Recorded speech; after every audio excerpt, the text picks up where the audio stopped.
Salut Ludovic, comment tu vas? Hello Tom, merci beaucoup. J'espère que toi aussi. Ouais, peut-être un peu malade, je sais pas si ça va s'entendre dans le podcast, mais ça va. Ok, parfait. Bah écoute, je suis content de te recevoir aujourd'hui. Ça fait longtemps qu'on se suit sur les réseaux, je pense, mais on n'avait jamais eu l'occasion de se découvrir, donc ça va être l'occasion là aujourd'hui. Du coup, je Clairement. commence toujours les épisodes par une question un peu piège pour certains. Mais comment toi, Ludovic, tu te présenterais en une phrase? Effectivement, les pièges. Comment en une phrase? Bah écoute, en une phrase, je suis Ludovic Gucker, entrepreneur, papa depuis peu, et C'est ancien vrai. ingénieur reconverti qui accompagne aujourd'hui des coachs et des thérapeutes à vivre de leur activité. D'ailleurs, oui, c'est vrai que t'as félicitations. C'est une nouvelle vie et je pense que ce sera l'objet d'une question par la suite pour savoir quels étaient les changements entre l'entrepreneur avant d'être papa et aujourd'hui, quoi. Ouais, j'ai deux filles, ouais. Ouais, ouais. Donc, on se comprend. Trop cool. Super. Bah, du coup, l'idée du podcast, c'est de venir te découvrir et l'objectif, c'est de repartir de la base. Donc, moi, j'aimerais bien que tu me parles un petit peu de ton cadre familial. Tu vois, de savoir si tu avais des frères et sœurs, si tes parents étaient entrepreneurs, et après me partager, enfin nous partager un petit peu comment s'est passé le parcours scolaire. Ok, ok. Alors, cadre familial classique. Mon père, il est responsable maintenance, tu vois, rien à voir. Et ma mère, coiffeuse. Donc, pas d'entrepreneur. Par contre, ils sont investisseurs. Ok, À titre perso, mais plutôt actif, quoi. Donc, ça, c'est un point qui est important, je pense. Et après, l'autre gros point majeur, on va dire l'enfance, c'est quand j'avais 14 ans, mon frère, il en avait 12. Non, du coup, non, quand lui, il en avait 14, j'en avais 16. En gros, il est tombé dans la drogue.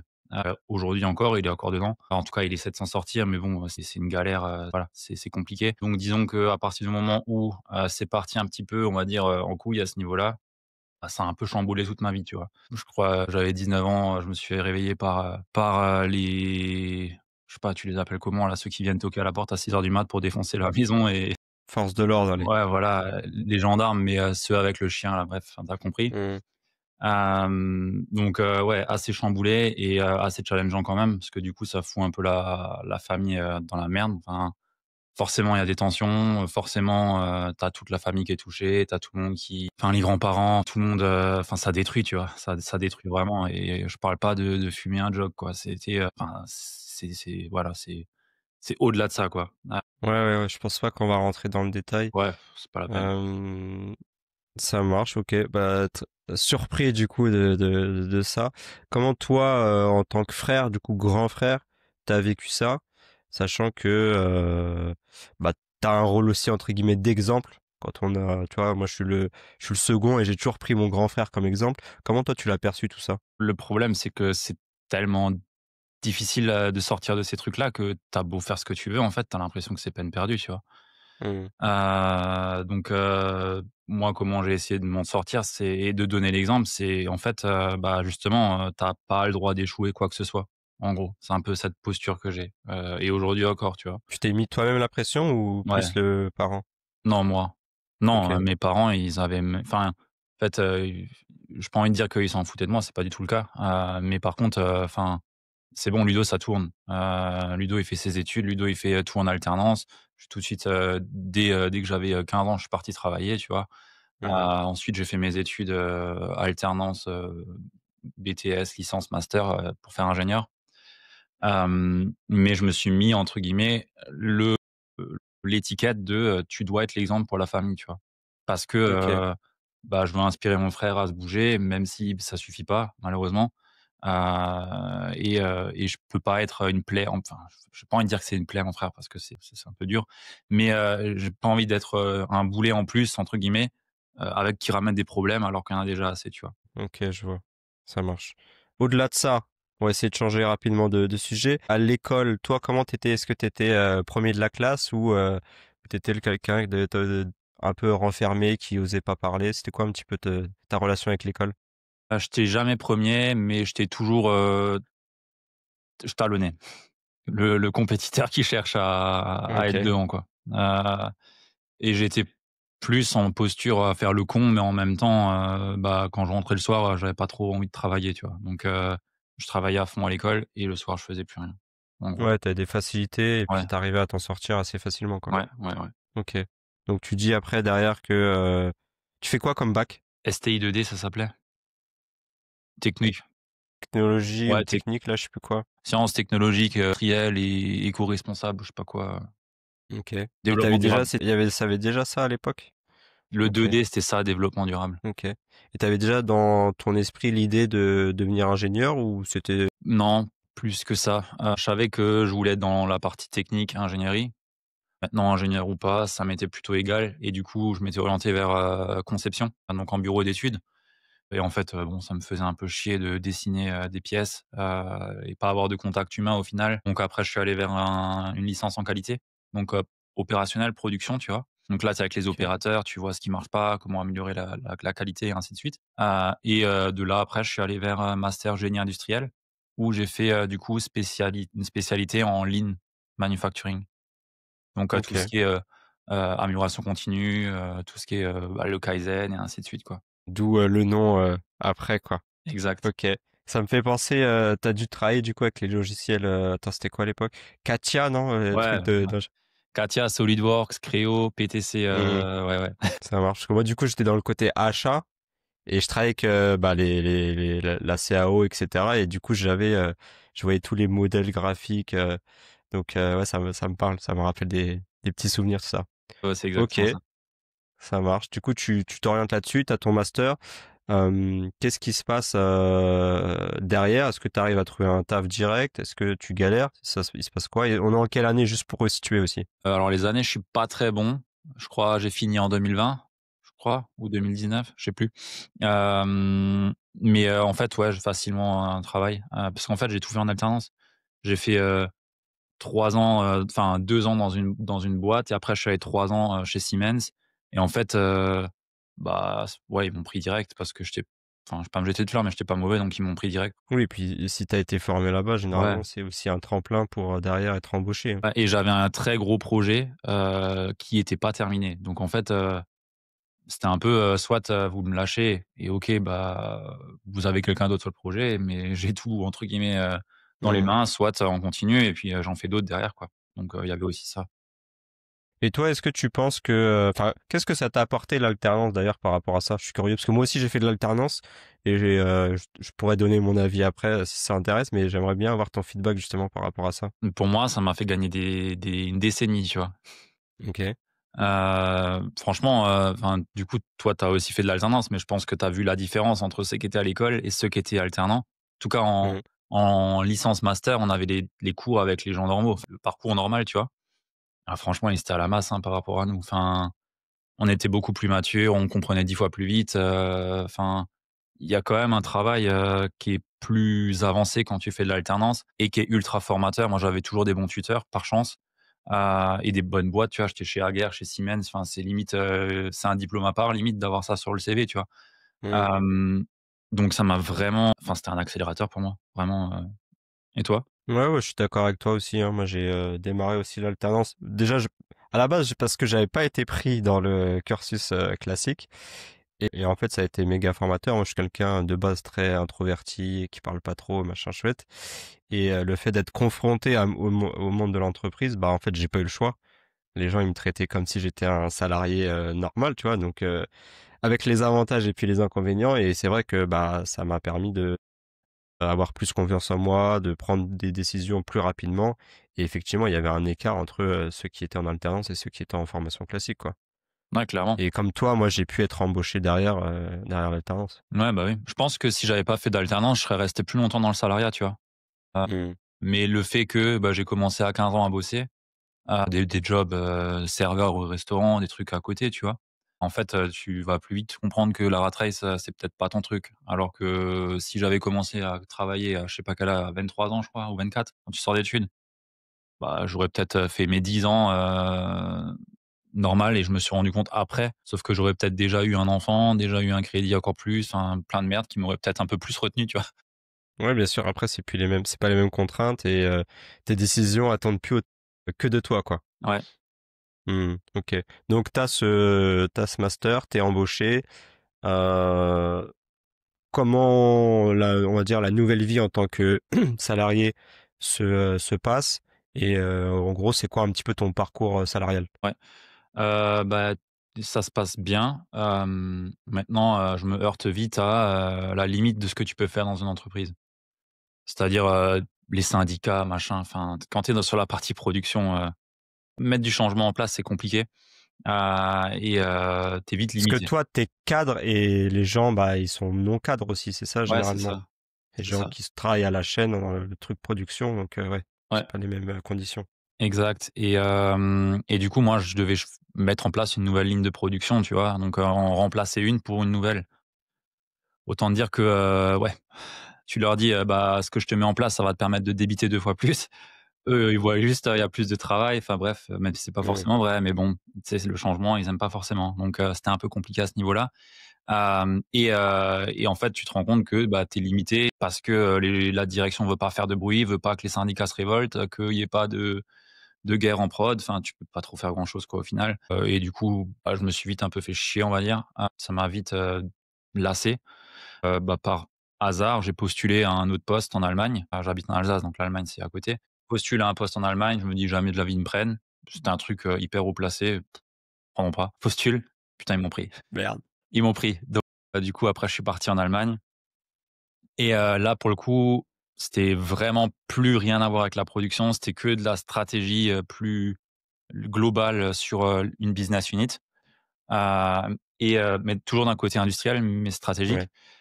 Et là, en fait, je me suis rendu compte que quand tu es dans les hautes strates, c'est pire, quoi. Tu as encore moins de levier, tu vois?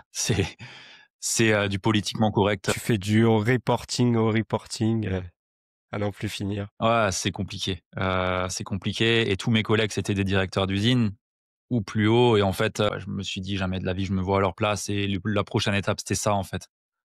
Donc je me voyais pas vraiment faire ça. Les mecs, ils travaillaient autant que je travaille aujourd'hui. Sauf qu'en fait, alors OK, ils doivent tous gagner 10 000 à 15 000 balles par mois, mais franchement, enfin, ouais, il y a pas de sens, tu es contraint, enfin ça m'allait pas, tu vois? Moi, je me disais: Mmh. «Plus tu montes, plus tu peux faire un peu ce que tu veux dans les usines, mettre en place des choses, hyper intéressantes». Mais en fait, tu as toujours, un gars au-dessus, tu as toujours, des gens qui vont dire: «Non, il faut pas faire ça, la direction veut que, machin», enfin, donc ça m'a vite, lassé aussi. Ouais, tu assez limité. Du coup, tu restes combien de temps dans ce job? 1 an et demi, je crois. OK 1 an et demi. et et après du coup à l'issue, tu te dis quoi là?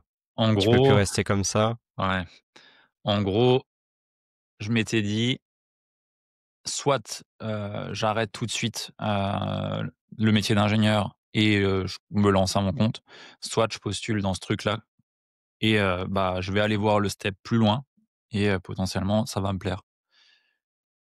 J'ai fait, 3 mois dans le step suivant ou 4 mois, je me suis rendu compte que ça va pas aller mieux. Donc là, je me suis dit: «Maintenant tu as 1 an. Tu as Tu as 1 quand an même été pour, testé. tout donner à côté de ton job». J'étais à la maison où je suis aujourd'hui parce que du coup, bah, j'avais un CDI et un bon salaire donc voilà. Mmh. Bah, je me suis dit: «Tu vas chercher, au moins 40 000 balles, de CA. Si tu y arrives, tu pars». Bon, bah, c'est ce que j'ai fait et je suis parti. OK et OK, bah, on va s'attarder un petit peu du coup sur cette, transition. Comment, déjà tu découvres le monde de l'infoprenariat, enfin de l'entrepreneuriat et après plus précisément de l'infoprenariat et qu'est-ce qui te fait aller en tout cas vers cette, bah, vers ce secteur, cette niche? Du coup, c'est en lien avec mon frère, puisque naturellement, je voulais pas échouer, je voulais apprendre à être meilleur. Fallait aussi que je gère moi-même, mes émotions, machin. Forcément, ça challenge et du coup, bah, j'ai commencé à lire, en fait et j'ai lu des bouquins de dev perso, voilà, comment se faire des amis, Napoleon Hill, l'autre sur les émotions, enfin bref. Je suis rentré par cette porte-là, en fait, à vouloir être, meilleur, apprendre sur moi, sur l'humain, sur, qu'est-ce qui fait qu'une personne elle est addict, des trucs comme ça, tu vois, en fait et en fait, je me suis rendu compte qu'en parallèle de mes études, du coup, j'apprenais énormément et en fait, qu'il y a très peu de personnes qui connaissaient ça autour de moi et j'ai commencé, du coup, à créer un blog, OK, où je résumais des livres, du coup et où je partageais des trucs, sur, confiance, estime, machin, des sujets que j'apprenais, en fait, tu vois? Et du coup, je suis dans le milieu du blog où je faisais des blogs pour Olivier Roland, enfin des articles. C'est en carnaval d'articles à l'époque. ouais. De fil en aiguille, en fait, bah, je me suis rendu compte que, bah, il y a des gens qui en vivent et j'ai commencé à lancer, une formation en productivité parce que c'était mon domaine avec la partie ingénierie et à vendre des formations et en fait, de fil en aiguille, bah, je me suis aussi rendu compte que les formations, ça me plaisait pas. Parce que les gens, en fait, ils en faisaient rien, tu vois? Tu vois le truc de progression, je me disais: «C'est la honte. C'est moi qui Mmh. suis pas bon ou je suis juste un bon copywriter et ils en font rien», tu vois? Et par chance, il y a 2 personnes qui m'ont écrit, qui avaient acheté une formation et qui m'ont demandé si je pouvais les accompagner en direct et moi, je lui ai dit: «Bah, écoute, je sais pas faire, mais vas-y, go» et c'est comme ça que j'ai découvert le coaching et en fait, ben, c'est des entrepreneurs et leur business, c'est de la merde honnêtement, et je me disais: «Mais c'est pas possible, en fait, c'est pas des conseils en productivité qu'il leur faut, c'est un cadre, pour le business, quoi» et je me suis dit: «Ludo, tais-toi, ils sont pas là pour ça de toute façon, donc tu as rien à dire là-dessus». Mais en fait, à la fin, ça m'a fait en prendre une conscience, c'est que, en fait, je suis peut-être pas mauvais à regarder les systèmes, à regarder les flux, à regarder un business, à comprendre comment les gens, ils fonctionnent et c'est comme ça que je me suis orienté vers la partie business. OK. Donc je me suis Ah, formé, intéressant. machin, il y a plein d'autres trucs à côté, mais grosso modo, c'est comme ça que c'est arrivé. Donc tu as quand même, vendu de la formation. Et c'était via ce ton nom-là ou tu avais Il y avait un un nom autre de nom, marque entre ouais, c'était l'Ikigai, mais Guy à la fin. OK, En gros, vu que j'étais paumé, je savais pas trop quoi ouais. faire, j'ai Ah, mis I l'ikigai, ça sonne. c'est ça, sauf que au lieu de mettre GAI, j'ai mis GUY, genre le mec paumé. OK, intéressant.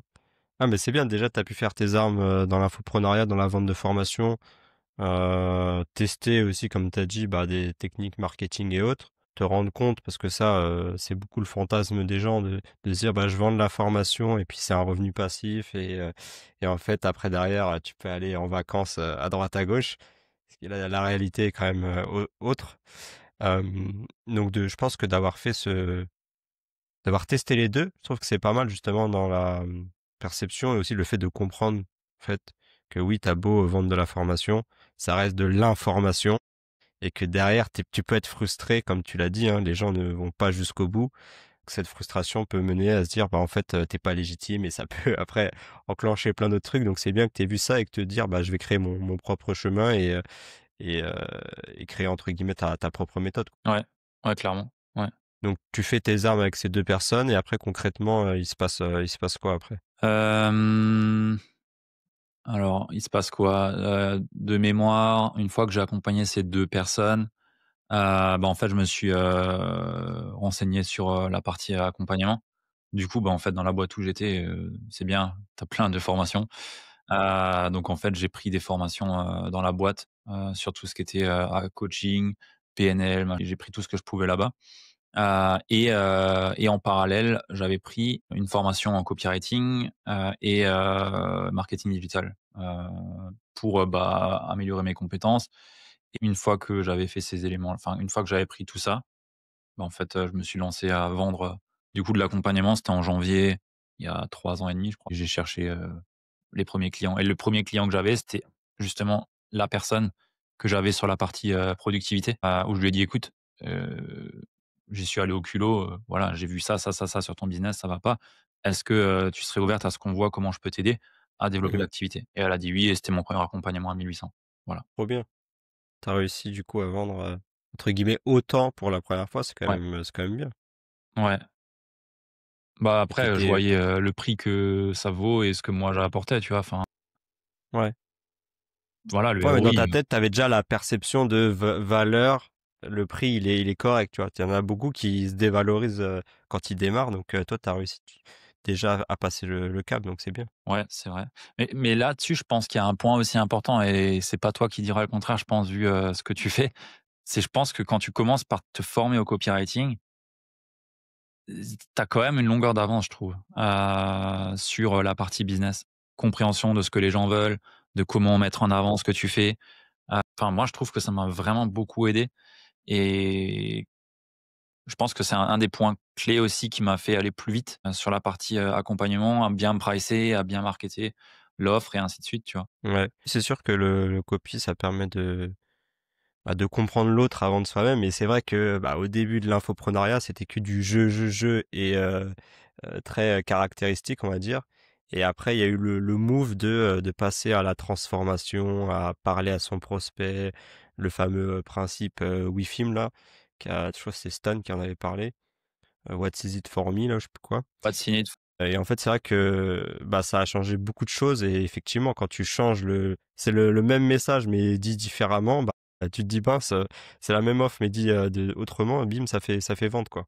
Donc c'est clair que, après derrière, tu as des meilleures armes en tout cas pour, selon moi aussi pour gérer un business. Tu avais pris quelle, formation là? C'était, Selim Niederhofer. OK. Oui, c'est vrai que Selim, c'était un des pionniers là-dessus. Ouais, C'était il est pas mauvais.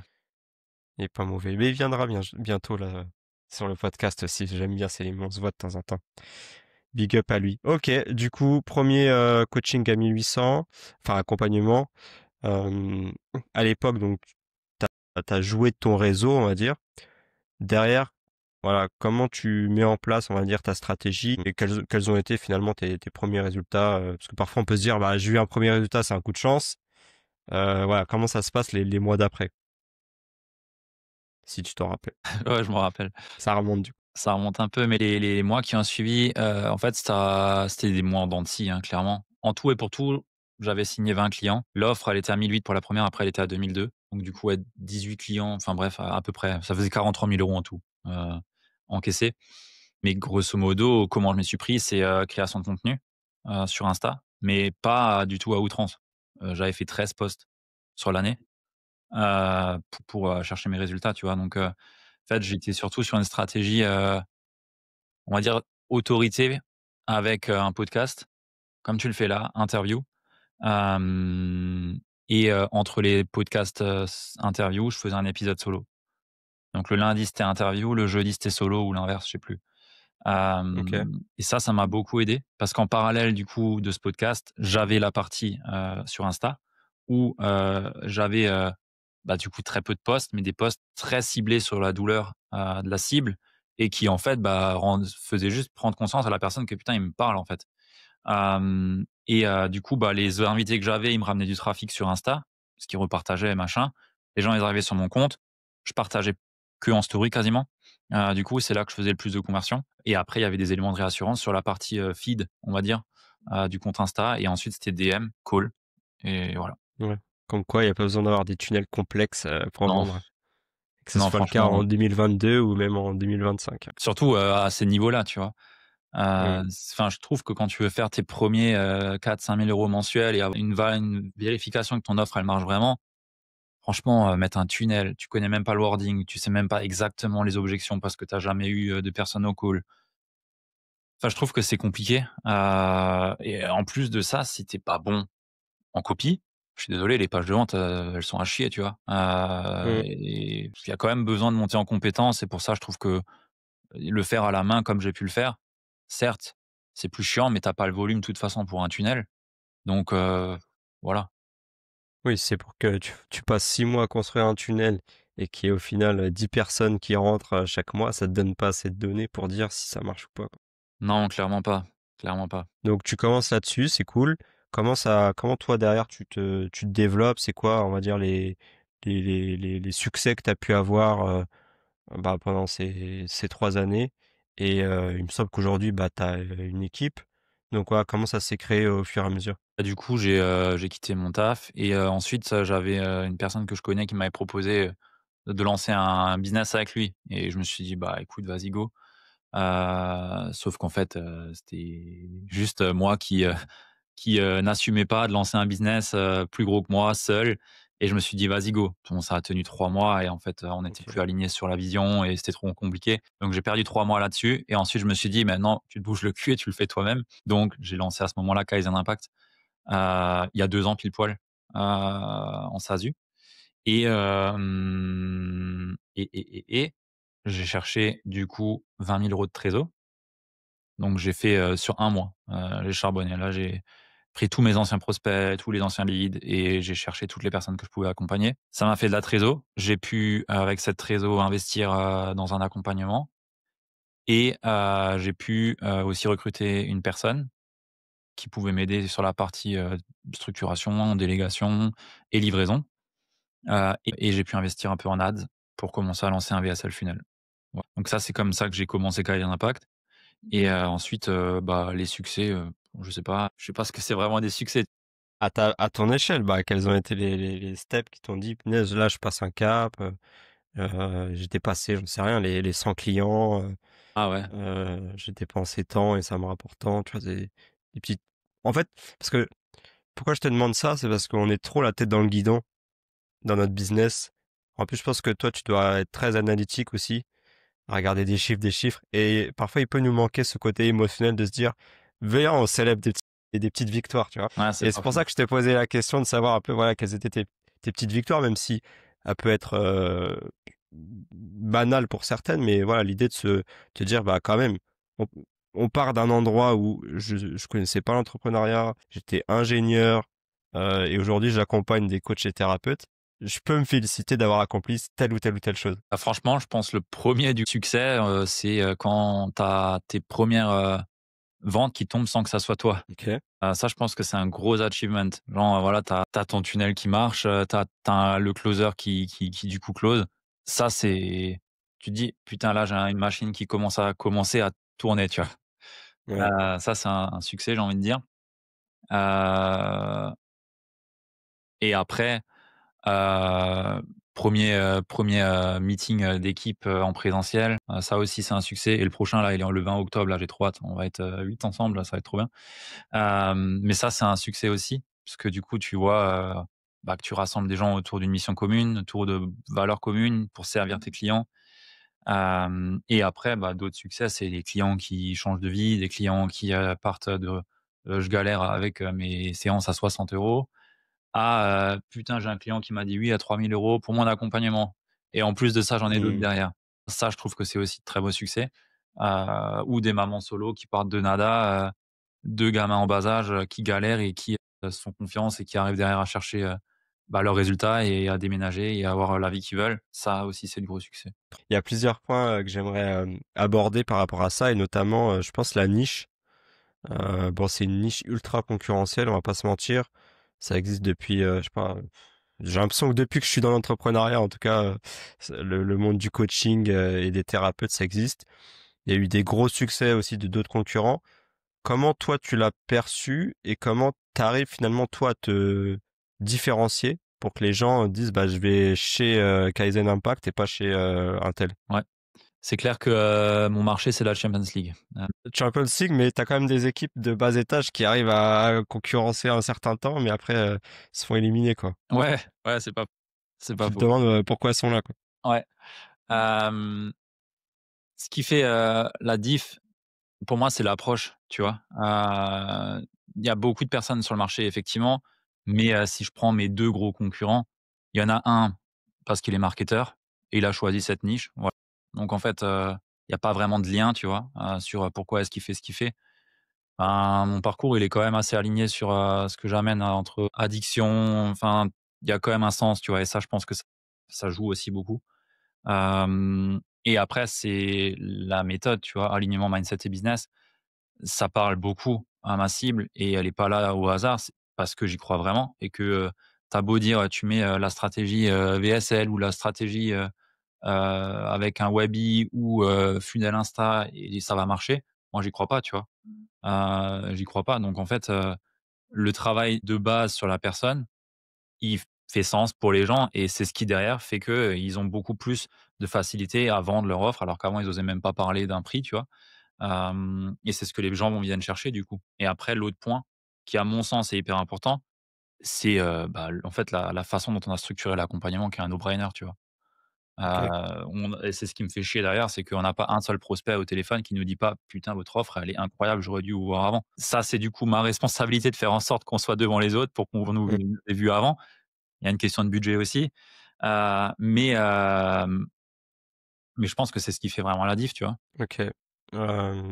Après je me dis, parce que c'est dans le cas aussi, ça fait partie de la concurrence, mais que tu as forcément une personne A qui va aller chez, l'accompagnement A, avec qui ça se passe pas forcément bien et du coup va après se rediriger vers la deuxième personne du et qui est toi. Je suppose que du coup tu récupères pas mal de monde d'anciens programmes et avec lequel du coup ils ont plus de résultats parce qu'il y a cette méthode AMB qui est mis en avant. Ouais, on est souvent, enfin maintenant de plus en plus, c'est des premiers, on va dire. Avant, c'était que des «rescapés», entre guillemets, de façon de faire qui ne leur allait pas, tu vois? Mmh. Et après il y a la partie, accompagnement, tu vois? On va pas se mentir, il y en a, ils demandent de l'accompagnement, tu vois à l'intérieur, j'appelle ça de la formation, do it yourself avec un Q&A.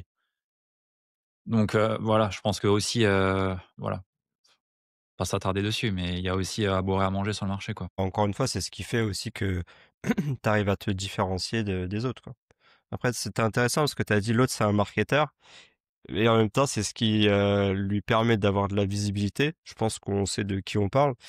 Hem, Toi, aujourd'hui, c'est quoi ton approche marketing justement pour, vendre tes accompagnements à cette cible-là? Qui est quand même assez, heu, émotionnelle, de ce que je vois, hein. C'est très très émotionnel, c'est de la passion, c'est, des choses où peut-être ils ont du mal à croire qu'ils peuvent vivre de leur passion. Comment toi, justement, tu ton discours marketing, par rapport à ça? Quand tu parles du discours marketing, c'est, l'approche, marketing que j'amène à mes clients? Ouais, Ouais. bah, que tout pour bah, il y a 2 choses, que toi tu mets pour avoir tes clients et ensuite celles que toi tu enseignes pour eux. Alors celle que moi je mets en place pour chercher mes clients, c'est VSL Funnel, Ouais, mais classique. est-ce que tu es, des promesses aguicheuses à deviens, coach, libre, en 30 jours? C'est quoi un petit peu ton discours, par rapport à C'est ça? justement l'inverse, c'est justement l'inverse. Alors oui, bien sûr, on met des chiffres parce qu'on met, la moyenne de ce que nos clients arrivent à générer. Voilà, on va pas non plus, être con et jouer, «Ah non, non, on met aucun chiffre» parce que bon, ça, j'ai fait le deuil de ça, tu vois? À un moment donné, ils Mmh. veulent voir des chiffres, tu leur donnes des chiffres. Mais non, on est à l'antipode, tu vois? Le 1er truc qu'on dit, la VSL, c'est, bah, en fait, j'ai pas de méthode miracle, tu vois? Et il y a de fortes chances que ce que tu vas voir ici, tu l'as déjà entendu 10 fois avant. Sauf que c'est pas parce que tu l'as entendu que, tu arrives à l'appliquer à ton contexte, à quitter et qui fait que derrière tu as des résultats. Donc en fait, on ne promet pas d'avoir des résultats, on promet pas aux gens, mondes et merveilles, on leur dit: «Il va y avoir du travail», on leur fait valider qu'ils sont prêts à travailler et en fait, ça les rassure de ouf, tu vois? Parce qu'ils se disent: «Putain, en fait, lui, il me vend pas de la merde et il me dit peut-être des choses que j'ai pas envie d'entendre, mais qui peut-être ont fait que j'ai pas réussi la fois dernière». Et en fait, si les gens, ils sont pas prêts à entendre ça, de toute façon, ça sert à rien de venir chez nous parce qu'en fait, il y a pas de miracle, tu vois? Donc c'est un peu l'approche qu'on a dans le message marketing. Et l'autre point qui, dans l'approche, fait une différence, bah, c'est, oui, il y a le marketing, mais il y a l'humain qui infuse l'énergie dans la stratégie. Et ça, tu peux faire ce que tu veux. Si, tu es pas conscient de ces sujets-là et que du coup, tu choisis parce qu'il y a une méthode qui te semble plus belle, bah, en fait, tu vas juste mettre une prison dorée, dans ton business. Tu vas t'enfermer dedans et après 2 semaines, 3 semaines, tu vas juste te dire: «C'est pas pour moi, ça a pas marché» et tu et tu et c'est mort, quoi. Donc voilà. Du coup, c'est ce que tu essayes d'insuffler, à tes clients, par rapport à ça, quoi, qu'il y ait cette forme d'équilibre, pour justement, perdurer aussi. On voit pas mal de parfois de success stories de personnes qui ont réussi très vite, mais qui derrière se cassent la gueule. Toi, je suppose que dans ton accompagnement et dans, on va dire la de ce que tu essayes d'insuffler, c'est un truc de sur du long terme, quoi. Ouais, clairement. Clairement, si c'est pour faire, une exponentielle et si c'est souffler directement derrière, enfin, c'est pas la peine. Nous, on leur apprend des compétences fondamentales. Alors, on va pas leur apprendre à devenir un copywriter. Par contre, bah, je leur apprends tout ce que j'ai appris sur le copywriting et le 20-80.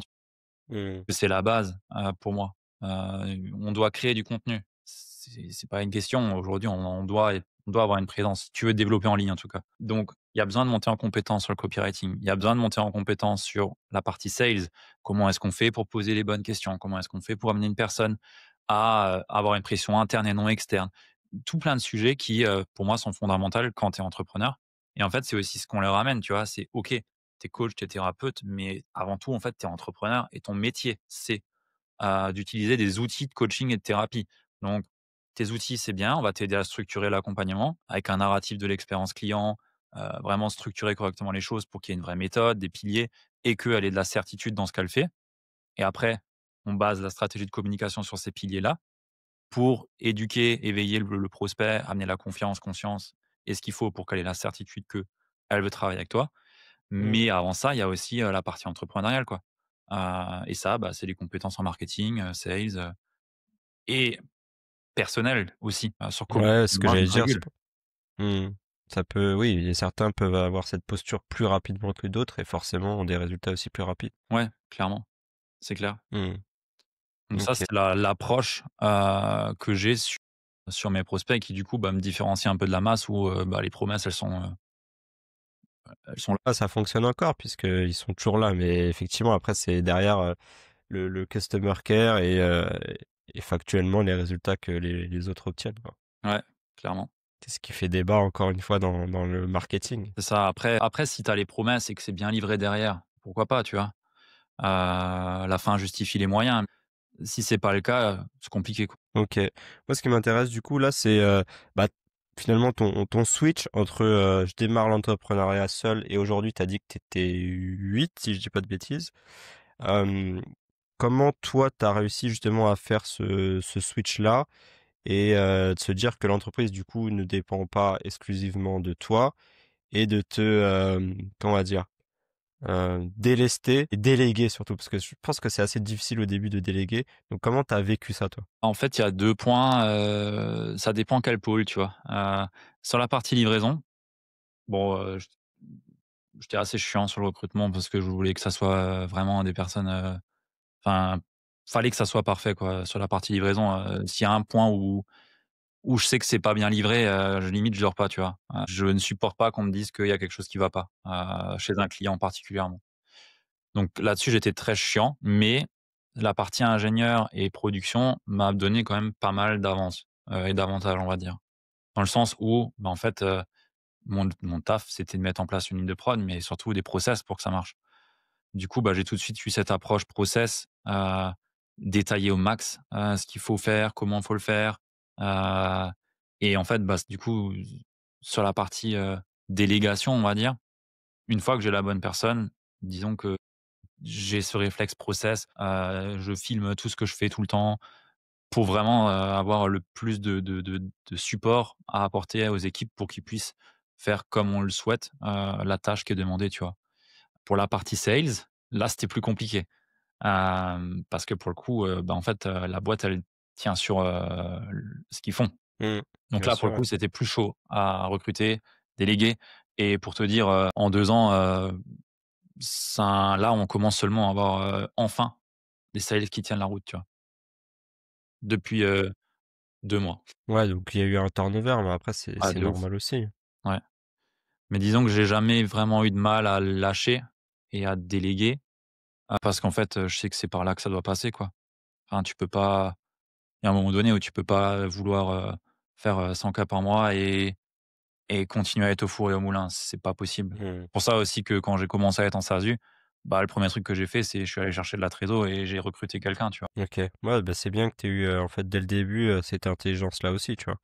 Encore une fois, j'ai l'impression que tu avais déjà une maturité, peut-être grâce à l'apprentissage ou via d'autres choses, mais en tout cas, tu avais compris certaines choses qui t'ont emmené, plus rapidement que si tu avais pris le parcours standard. C'est possible. Je sais pas dire, mais ouais, c'est possible. Et de ce que je sais, c'est que tu es aussi dans un mastermind depuis pas mal de temps. En quoi, toi, aujourd'hui, ça t'aide et quels ont été les on va dire, les résultats, heu, soit, en tant que personne ou soit sur ton business que ça a pu avoir? Ouais.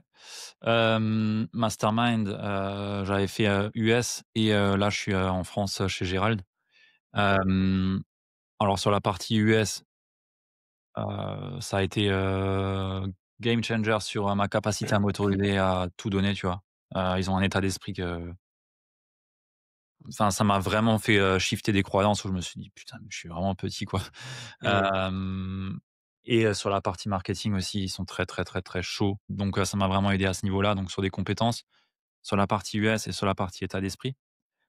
Et après, là, sur la partie France, c'est pas vraiment marketing, que j'apprends des choses ou sales, mais c'est plutôt, sur, comment mieux réfléchir à mes problèmes, et comment mieux les appréhender, on va dire. Et surtout, bah, en fait, c'est être dans un environnement avec des gens qui, potentiellement, sont plus avancés que moi. Il y en a plein que tu as dans ton podcast qui sont dans le mastermind où je suis et en fait, bah, ils ont tous des problèmes comme moi et ça permet aussi de relativiser et de se rendre compte qu'on n'est pas tout seul. que si j'ai une question, il y a sûrement quelqu'un qui a la réponse, Mmh. et tu es dans un espace safe, on va dire, où, tu peux t'autoriser à être vulnérable et à montrer où tu as des problèmes et ça, bah, enfin, dans mon entourage, j'ai personne qui est entrepreneur. Je pense que si j'ai pas un groupe comme ça où, je peux être entouré de personnes comme moi, c'est vite la dépression, tu vois? Et justement, en parlant de questions, de doutes, des choses comme ça, hem, si on reprend du coup du démarrage jusqu'à aujourd'hui, est-ce que voilà, tu as traversé justement des périodes un peu plus compliquées? Est-ce que tu veux les partager et surtout quels ont été pour toi les enseignements que tu as pu en tirer?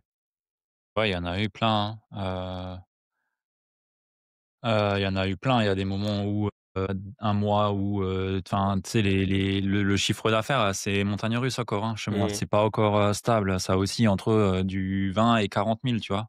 Donc il y a un gap. Donc c'est pas encore stable, donc on a encore pas mal d'enjeux et c'est un peu une phase, bâtard, où, bah, tu le bon produit, t'as le bon enfin la livraison c'est bon, par contre c'est acquisition sales où faut vraiment, craquer le code, tu vois? Donc ces phases-là où tu es challengé par, des mois, plus bas, en fait, ça te fait remettre tout en question. Des périodes où, bah, quand on est à ton 10e sales, tu te dis, «Putain, mais en fait, est-ce que je peux vraiment développer un business? Est-ce que c'est moi qui suis pas bon?» Enfin, tous ces trucs-là, il y a pas un trimestre où j'ai pas des périodes comme ça, tu vois? Mars, gros changement sur l'algo, Meta. Toi, tu fais du media buy aussi, je crois, non? Ouais.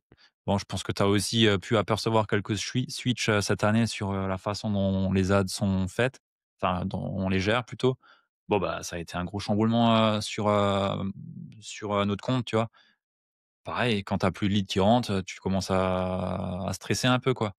Donc tous ces moments-là, forcément, c'est des moments de doute, et où, bah, tu remets tout en question et tu te dis: «Merde et en fait, là, si on rentre plus rien, on fait quoi?» Bon, après, il y a de la trésor, il y a de l'avance, on gère correctement le business, mais tout ça, en fait, c'est continu, tu vois? Et je sais pas si à un moment ça s'arrête. Ce serait quoi du coup pour toi le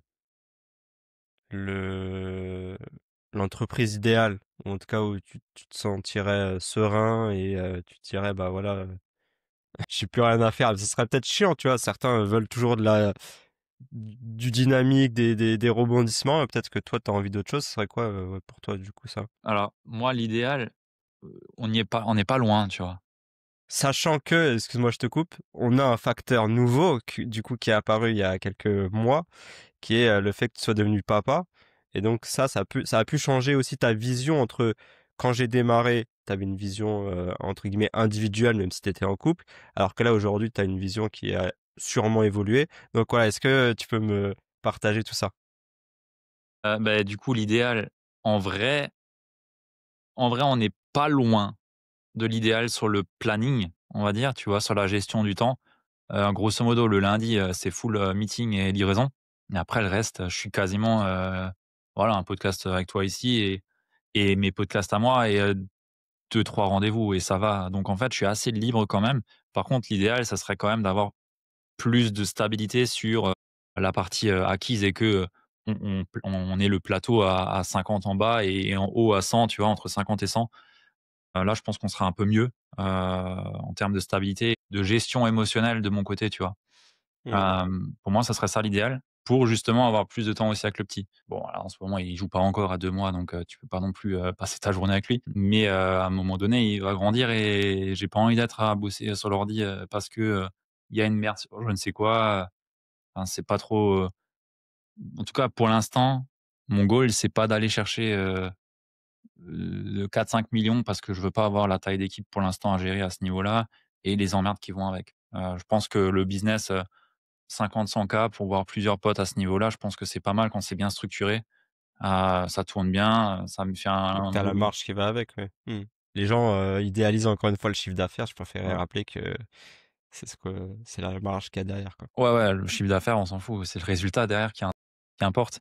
Mais justement, tu vois, c'est monter à ce niveau-là, mais lean, Mmh. chercher l'efficience, tu vois? Je pense que là, avec l'équipe que j'ai, on peut le faire déjà. Sur la partie sales, on est bon. La partie livraison, il me manque une personne et après le reste, on est bon, quoi. Il y a un média buy et un bras droit et ma Ouais, du coup, elle fait partie de l'équipe? C'est ce pas que j'ai cru encore comprendre. Pas officiellement, encore? OK, en janvier normalement. Normalement. d'accord.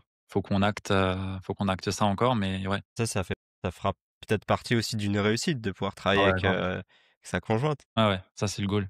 Enfin, ma conjointe, ça fait, je sais même pas, 14 ans qu'on est ensemble et du coup, elle m'a vu, grandir aussi et hem et ça, c'est un des goals que moi j'ai, c'est faire le business avec, Marie, tu vois? Mmh. Et là, on y est presque. Je vois, elle tourne parfois dans les petites stories, elle fait les ads avec toi, ça doit être marrant, tu vois, de tourner ça au quotidien, je pense. Ouais, ouais, bah, là, elle a un badge d'Ads à faire, aussi, mais ouais, ouais, ouais, ouais, clairement. Ouais, ouais, c'est bien Tu ça. l'impliques en tout cas. Ouais, bah, c'est cool. Mais elle le veut. Attention, elle le veut. Mmh. C'est pas, Ludo a dit, «Tu dois, rentrer dans la boîte». Parce que je sais que des fois, c'est aussi comme ça, mais elle le veut, tu vois? C'est elle qui a dit, bah, là, maintenant, en plus, comme elle est à la maison avec le petit, elle se rend bien compte à quel point c'est bien, de pas avoir à aller au travail, de pouvoir être Mmh mh. là, enfin, c'est un confort de vie, je pense que tu as nulle part ailleurs, quoi. Ouais. Ouais, c'est sûr. Mais ça, je pense que le notre perception, elle a vachement évolué entre, il y a 40 ans, nos parents, ils restaient dans la même boîte à pas bouger, parce que c'était métro boulot dodo, mais c'était ça. Et nous qui avons, complètement changé de perception et on veut simplement retrouver les choses, simples de la vie. Ouais, clairement. Toi, ta femme, elle travaille, dans la boîte? Moi, elle s'est reconvertie, mais non, pour l'instant, moi, je sais pas si je serais capable de travailler avec elle, bien que je pense qu'elle serait d'une bonne aide. Mais en tout cas, bah, je sais pas si c'est moi, parce que j'ai changé de taf, j'ai eu un peu le même parcours j'ai fait la double activité et après je me suis lancé à temps plein. Mais en tout cas, ça lui a donné envie de faire, un taf qui lui portait à cœur depuis toujours. Du coup, elle a fait cette reconversion et aujourd'hui, en fait, elle kiffe ce qu'elle fait, tu vois?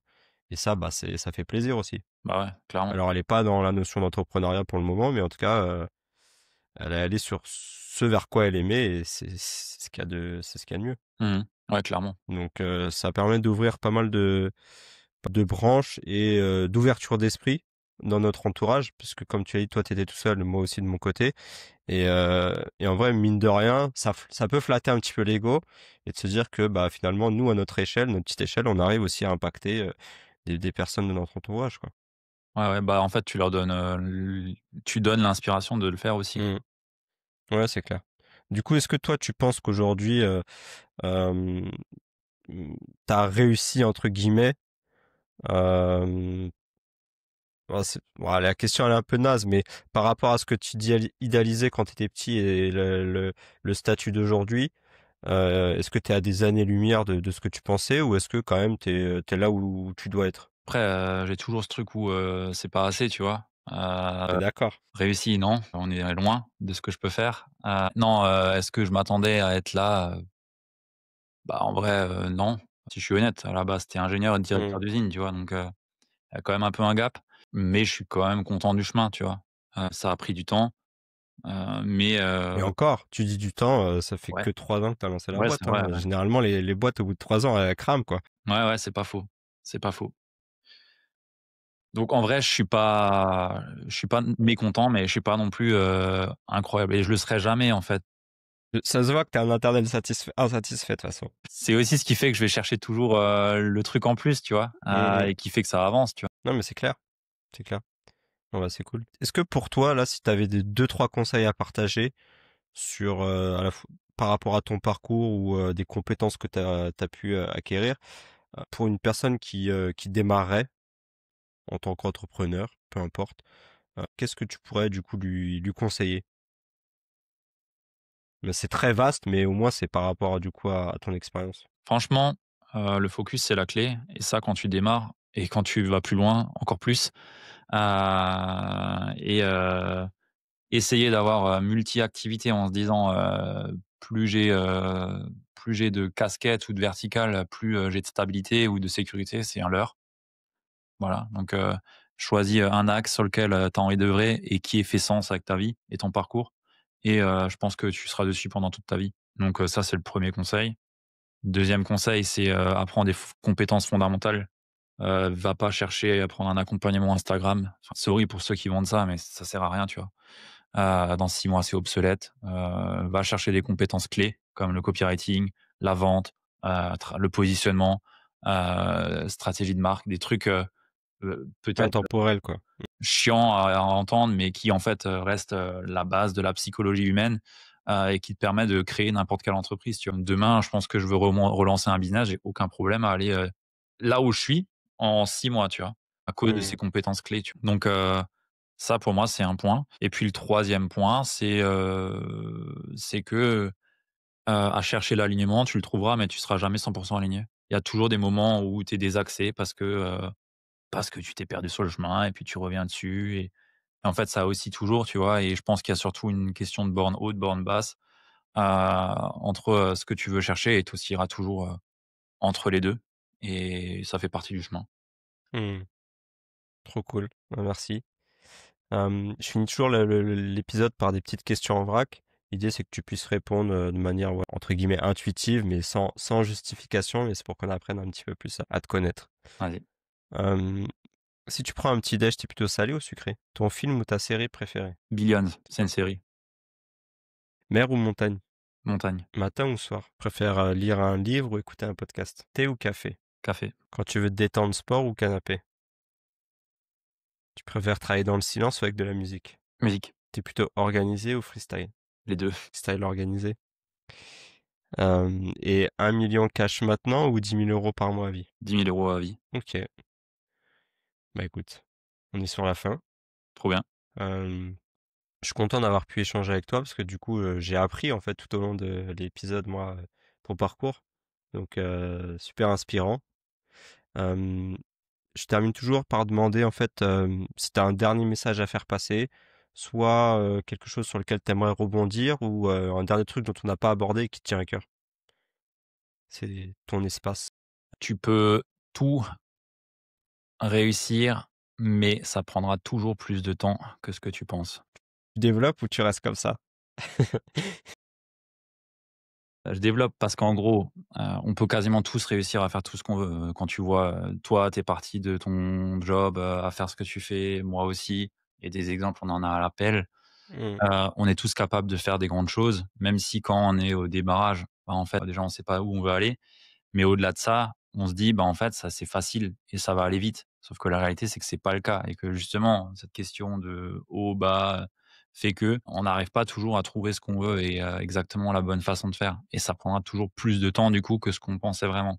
mmh, Je te donne un exemple, notre funnel, bon, il marchait, mais aujourd'hui, il marche, 10 fois mieux qu'à l'époque et oui, on pourrait s'attendre à ce qu'on lance un funnel et ça marche oui, mais ça marche pas. Donc en fait, c'est toujours des itérations et de l'amélioration et jusqu'à arriver à un moment où paf, tu as le bon momentum, tu craques le code et tu y arrives, tu vois? Et la morale de l'histoire, c'est que ça prendra toujours plus de temps que ce que tu espères, mais tu y arriveras, si tu restes. ouais, si tu restes. Parce que parfois les gens abandonnent un peu trop tôt. Exactement et c'est ça le point. Tu vois, c'est, les gens, ils font, «J'avance la montagne, je veux aller au sommet», mais en fait, j'arrive pas à me rendre compte que, j'avance, mais le sommet, il se rapproche pas, tu vois? Mais j'avance quand même et du coup, ils disent: «Ah bah, il y a peut-être un meilleur chemin» et en fait, ils vont juste à l'opposé et ils recommencent, ils recommencent, ils recommencent, ils recommencent. Mmh, Non, reste sur le chemin, avance et à un moment donné, ça arrivera et ça pètera et ça sera ton moment, tu vois? OK. Bah, écoute, ce sera le mot de la fin. Merci à toi en tout cas. On mettra en description, tous les liens pour, s'abonner ou pour, justement écouter ta vidéo, pour développer du les coachs et thérapeutes. Merci en tout cas. Moi de mon côté, je te souhaite, bah, écoute toute la meilleure réussite du monde et puis, je te dis à bientôt. Bah, merci beaucoup à toi, Tom, c'était top. Faut aussi que tu fasses un format comme ça, à l'inverse, où toi, tu te fais interviewer sur le podcast si c'est pas déjà fait. Moi, je suis très mystérieux moi et je pense que je ferai payer le jour où je parle. Bah, en tout cas, c'était top. Faudra Très bonne question, merci beaucoup. Merci à toi et puis, à bientôt. À bientôt. Bye.